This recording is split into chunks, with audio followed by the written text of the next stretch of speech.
Mirad, yo voy a hacer una predicación breve, no por el hecho de que no haya medios de comunicación, sino porque yo creo que es interesante. El otro día estaba leyendo una cita de Dietrich Bonhoeffer.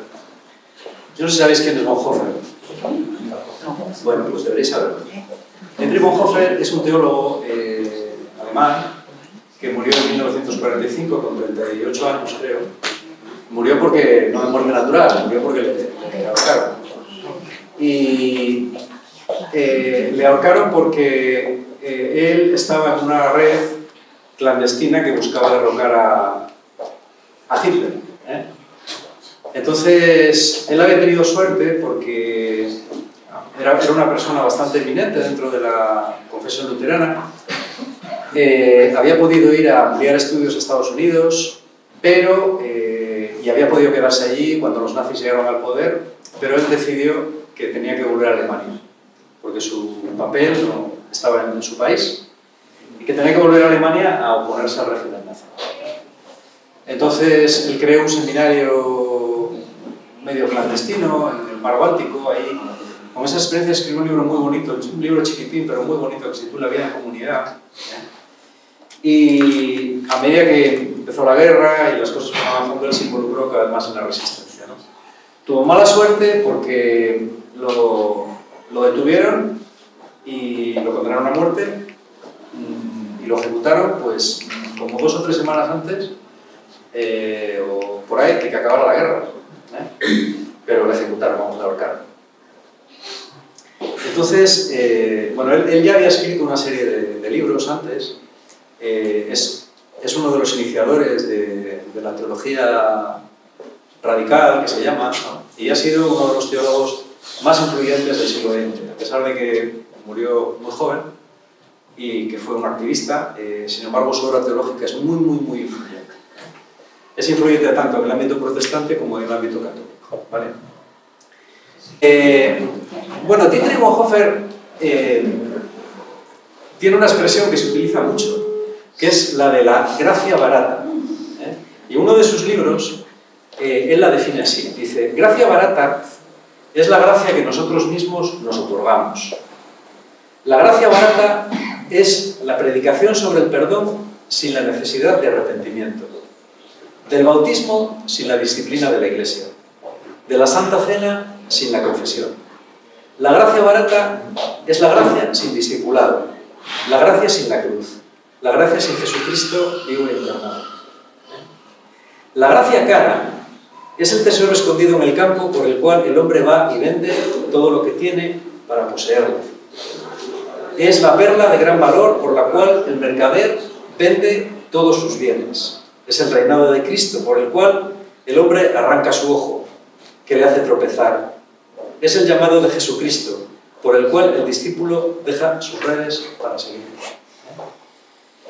Y yo creo que estas palabras tienen mucha autoridad, que es la autoridad de quien lo que dice lo vive, y lo vive hasta el final. Pudiendo salvarse, decide comprometerse hasta que, por lo que él cree que es justo, hasta que ese mismo compromiso le lleva a la muerte. Y yo esta semana ya he terminado un libro sobre el discipulado. Bien. Ya he terminado de escribir, ahora hay que volverlo a escribir, cosa que no es lo que lleva. Y yo he terminado un poco con estas palabras también como Bonhoeffer, ¿no? Porque me parecen realmente proféticas acerca de lo que es el discipulado. Y yo empezaba el final, el epílogo del libro, lo empezaba con un refrán español que dice: aquí paz y después gloria. Porque aquí paz y después gloria es lo que todos nosotros ambicionamos. Bueno, vosotros no sé, pero yo sí. Para mí lo ideal sería una vida de paz, de mucha paz, porque a mí yo me estreso con mucha facilidad y las cosas ambientales me estresan con mucha facilidad. Entonces yo desearía una paz aquí en la vida, lo mayor posible, y después de esta vida, gloria. Pero el Evangelio no es así. Yo desearía que fuera así, pero no es así. Y honestamente tengo que reconocer, porque yo creo que lo he estudiado bastante, tengo que reconocer que no es así. y que el Evangelio es lo que dice aquí Dietrich Bonhoeffer. Todos nos acomodaríamos y nos sentiríamos muy bien con una gracia barata, una gracia que no nos exige, que no nos pide y que simplemente nos deja pasar, y van pasando los días y van pasando los años, y virgencita que me quede como esté, y hasta que me muera, y cuando me muera que me hagan un santo entierro y a vivir la vida buena, sin demasiados problemas, sin demasiadas dificultades. Yo creo que eso es lo que todos deseamos, pero repito que el Evangelio no es así. Y esto tiene importancia, yo creo que tiene mucha importancia, porque hoy en día en la Iglesia se habla mucho de cambio. Bueno, de hecho ahora mismo la Iglesia española está viendo grandes cambios, ¿no? Se ha renovado el arzobispo de Madrid, hay otras muchas diócesis, bueno, se está eligiendo por vez primero el arzobispo de Madrid, es más joven que yo. ¿Cómo pasa? Y bueno, hay un cambio en la Iglesia, ¿no? Y hay muchos congresos, hay muchas experiencias como el sínodo alemán, muchas tensiones también, y hay sobre todo como una gran pregunta, ¿no? De qué es lo que hay que hacer. Es decir, las cosas objetivamente en la Iglesia no van bien, las estadísticas, son muy claras. Las estadísticas de la Iglesia son absolutamente negativas si entendiésemos a la Iglesia como algo desde un punto de vista humano. Entonces hay mucho interés por reformar, hay mucho interés por ver por dónde tenemos que ir. Y yo estoy cada vez más convencido de que el camino es el camino del discipulado. Y es curioso que la palabra discipulado, Bonhoeffer ya la emplea aquí, en los años 40, pero en la Iglesia Católica no se emplea. En la Iglesia Católica yo creo que ha empezado a emplear la fe viva. Es una pena que no nos estén grabando, porque de esta manera quedaría claro para todo el que nos oiga quién tiene el copyright, porque pasa algo que luego todo el mundo empieza a hablar y no se acuerda de quién fue el primero. Da igual quién sea el primero, lo importante es que se hable. ¿Vale? El discipulado, ¿qué diferencia hay con el ser creyente? Bonhoeffer lo define muy bien. Bonhoeffer lo define muy bien. Él lo define en base a los sacramentos. Pero da igual con respecto a cualquier otra cosa. El discipulado es aquella forma de vivir el cristianismo, primero, que te vincula con los demás, y en segundo lugar, que te compromete con el mundo. Y el discipulado es la forma en la que se unen los dos extremos del Evangelio. Mirad, si vosotros leéis el Evangelio, voy a ver, ya que hoy me permito lo que sea, contar otro chiste de vascos aquí. Empezar lo de asturianos. Ah, sí. ¿Sabéis el de un bilbaíno que le dice a otro bilbaíno: oye, tío, otro dice, ¿qué pasa? Dice, ¿tienes un mapa mundi de Bilbao?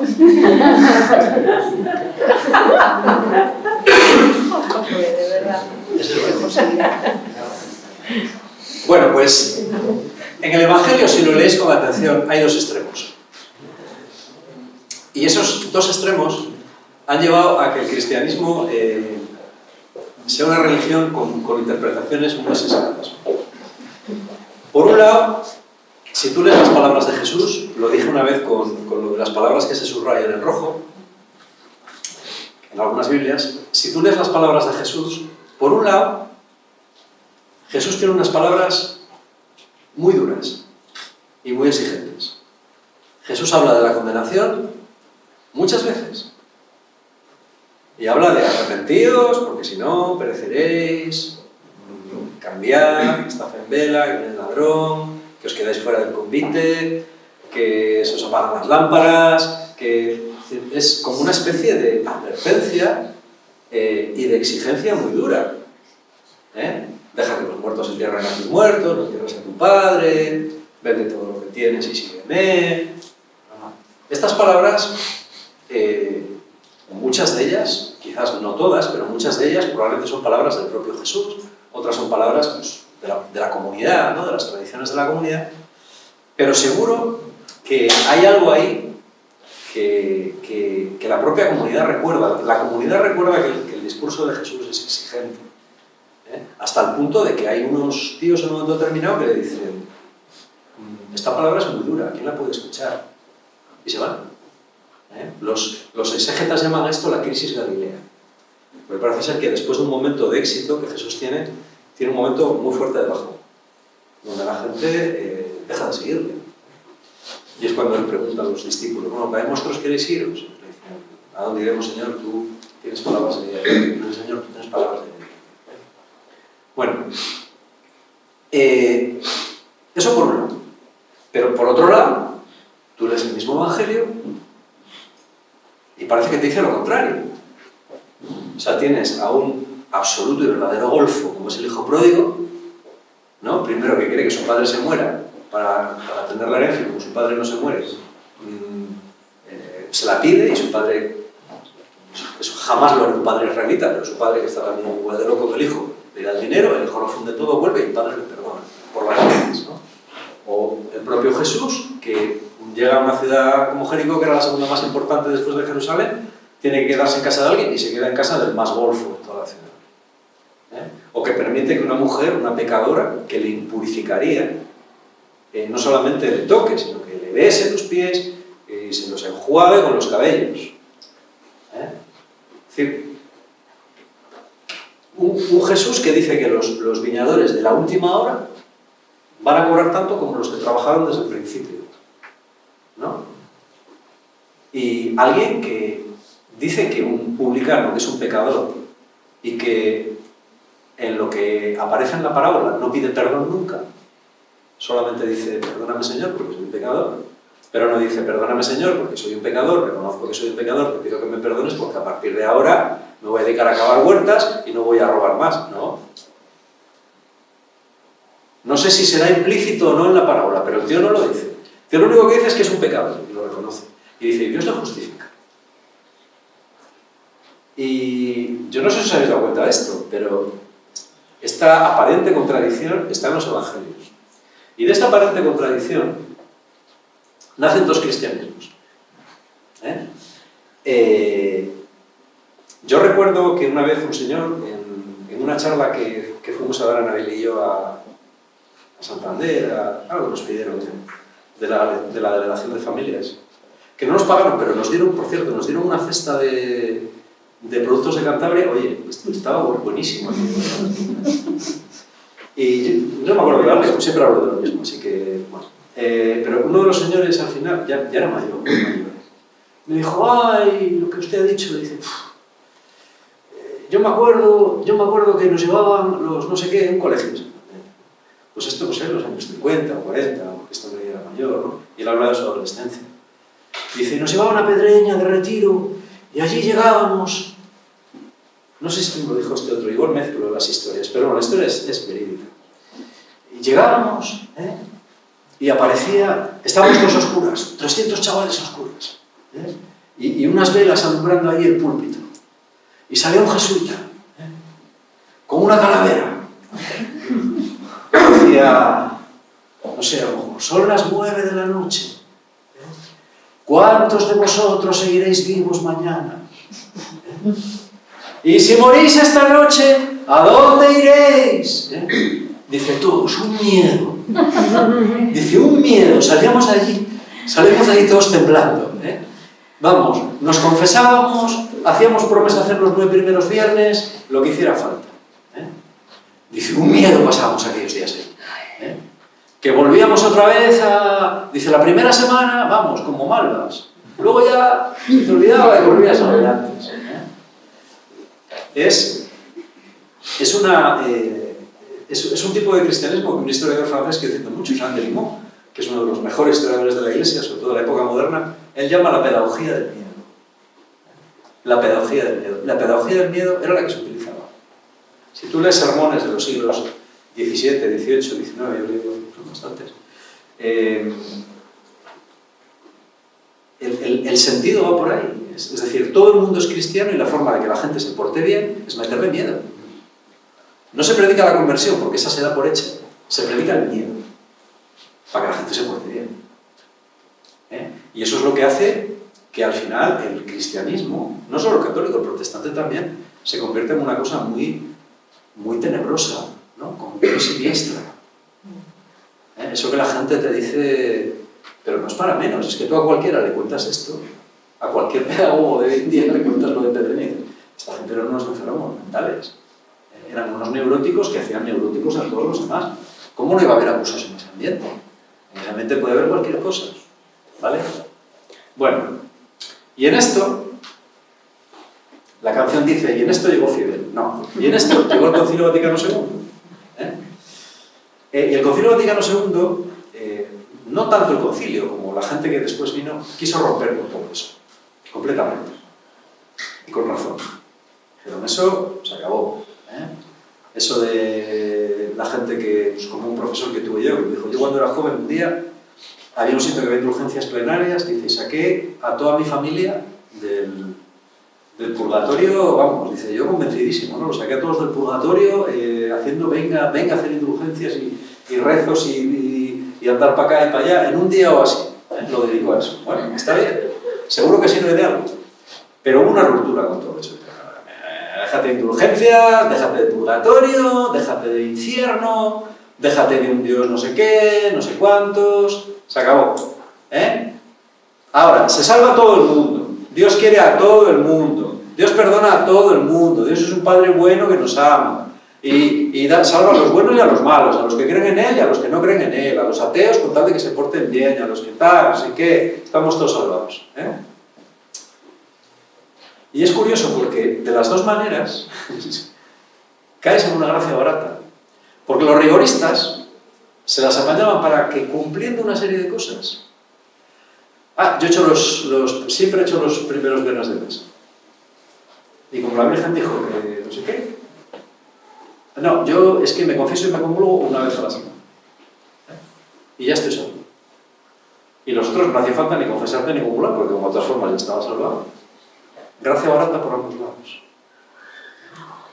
Y al final tienes dos desviaciones del cristianismo. Y estas desviaciones son mucho más gordas de lo que parece. Están ahí. Es muy difícil encontrarte un grupo cristiano que vive un equilibrio entre ambas cosas. Casi siempre se bascula para un lado o para el otro. Porque mantener el equilibrio es difícil. ¿Y el equilibrio cuál es? El equilibrio son las dos cosas. El equilibrio es que es verdad que Dios quiere salvarte, pero no tiene la salvación garantizada. ¿Por qué? Porque la salvación implica creer en Él todos los días. Y la salvación implica hacer obras de misericordia. ¿Qué es que nos salvamos por las obras? No nos salvamos por las obras nunca. Nos salvamos solo por la fe. Pero la fe no es auténtica sin obras. Ese es el problema.